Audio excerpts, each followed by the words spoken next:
আজ থেকে এমন হয়ে গেল, তোমাদের মধ্যে আমাদের মধ্য থেকে পৃথক হয়ে গেলাম আমরা, আমাদের মধ্যে তোমাদের মধ্য থেকে, আর দুশ্মনী এবং শত্রুতা বেড়ে গেল।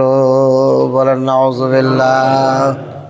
কি এখানে শত্রুতা হওয়ার কথা, কিন্তু শত্রুতা ওরা যে করবে এটা আল্লাহ তাআলা কোরআন মাজিদে জানিয়ে দিয়েছেন। বলেন সুবহানাল্লাহ। আজকে ভারতের মুসলমান তারা ইব্রাহিমী সুন্নত আদায় করে থাকে।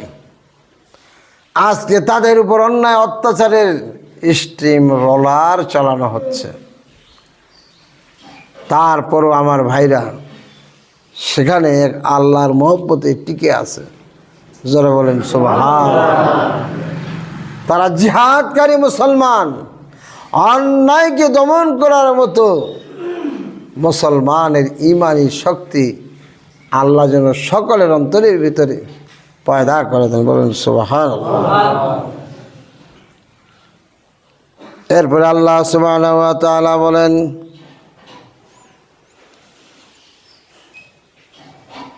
আল্লাহ পাক বলছেন, তোমাদের মধ্যে আমাদের মধ্যে চিরদিন শত্রুতা আর বিদ্বেষ চলতেই থাকবে।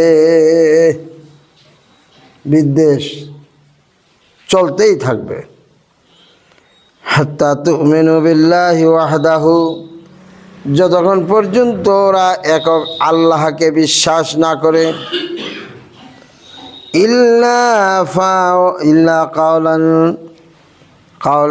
ইব্রাহিমু লিআবিহি লা আস্তাগফিরান্না লাক। যাক, হযরত ইব্রাহিম আলাইহিস সালাম বলতেছেন এই কথা যে তোমাদের মধ্যে আর আমাদের মধ্যে পৃথক হয়ে গেলাম আমরা,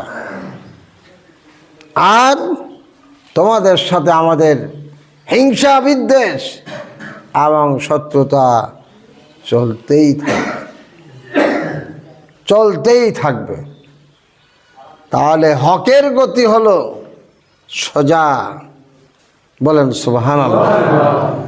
আর বাতিলের গতি হলো অনেক দুর্বল। এজন্য আমরা আজকের এই ছোট খুতবার মধ্যে স্পষ্ট বলে দিতে চাই, আমরা কখনো ইব্রাহিমের সুন্নতের বিপরীত যাব না। রাজি আছেন ইনশাআল্লাহ? ভাইরা আমার, আল্লাহ রাব্বুল আলামিন হযরত ইব্রাহিম আলাইহিস সালামের অনুসরণ করার কথা বলেছেন। বলেন সুবহানাল্লাহ। তিনি এমন মহান, তিনি এমন মহিয়ান গরিয়ান, যখন তিনি দাওয়াতি কাজগুলো একটার পর ছড়াচ্ছেন, কাফেরেরা তার সাথে ঝগড়া করা শুরু করে দিল। এমনকি হযরত ইব্রাহিম আলাইহিস সালাম বলতেছেন, তিনি আল্লাহর কাছে দোয়া করতেছেন, আল্লাহর কাছে সবসময় দোয়া করতে আসেন, আর এদের বিরোধিতা সবসময় বেড়েই চলছে। বলেন নাউজুবিল্লাহ। হযরত ইব্রাহিম আলাইহিস সালাম আল্লাহর কাছে দোয়া করলেন, হে আল্লাহ, তুমি সমগ্র মানবকে হেদায়েত দিয়ে দাও। আর আল্লাহর কথাগুলো শোনানোর কারণে নমরুদ এত রাগান্বিত হয়ে গেল, তাকে মেরে ফেলবার জন্য বিশাল অগ্নিকুণ্ড তৈরি করে ফেলল। সেই আগুনের মধ্যে ইব্রাহিম আলাইহিস সালামকে ফেলাইয়া পুড়াইয়া মারা হবে। অনেক লম্বা চওড়া ঘটনা, অতগুলো বলবো না। শিক্ষণীয় বিষয় যেগুলি, এগুলি আপনাদের সামনে পেশ করব ইনশাআল্লাহ। তবে আজকে নয়, ধারাবাহিকভাবে চলবে। হযরত ইব্রাহিম আলাইহিস সালাম তিনি সমস্ত পরীক্ষায় পাশ করেছেন। সুবহানাল্লাহ। আল্লাহ রাব্বুল আলামিন বলেন, ওয়া ইয ইবতালা ইব্রাহিম রাব্বুহু, আর যখন ইব্রাহিম আলাইহিস সালামকে কয়েকটা পরীক্ষায় পরীক্ষিত করা হলো, তখন সমস্ত পরীক্ষার মধ্যে তারা বিজয় হয়ে গেল। বলেন সুবহানাল্লাহ। সব পরীক্ষায় বিজয়ী। আমাদের পরীক্ষা চলছে, আমরা যেন বিজয়ী হতে পারি। সবাই বলেন আমি। ইব্রাহিম আলাইহিস সালামের সাথে ঝগড়া লাগাই দিল। তিনি বললেন আতুহাজ্জুনি ফিল্লাহ, তোমরা আমার সাথে আল্লাহর ব্যাপারে ঝগড়া করো? কেন ঝগড়া করো তোমরা আমার সাথে?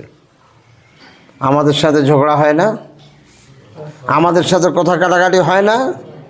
আমাদের কথাগুলো অনেক লোক আছে শুনতে চায় না, বরং উল্টা ষড়যন্ত্রে লিপ্ত। এরাও ঠিক ওই নমরুদের দালাল। আর যারা দ্বীনের পক্ষে থাকবে তারা হলো ইব্রাহিম আলাইহিস সালামের দালাল। ইব্রাহিম আলাইহিস সালামের পক্ষের দালালি করার কারণে জান্নাত পর্যন্ত পৌঁছে যাবে। বলেন সুবহানাল্লাহ। আর ইবলিস শয়তানের পক্ষে দালালত করতে যাইতে, দালালি করতে গেলে তার ঠিকানা হবে জাহান্নাম। বলেন নাউযুবিল্লাহ।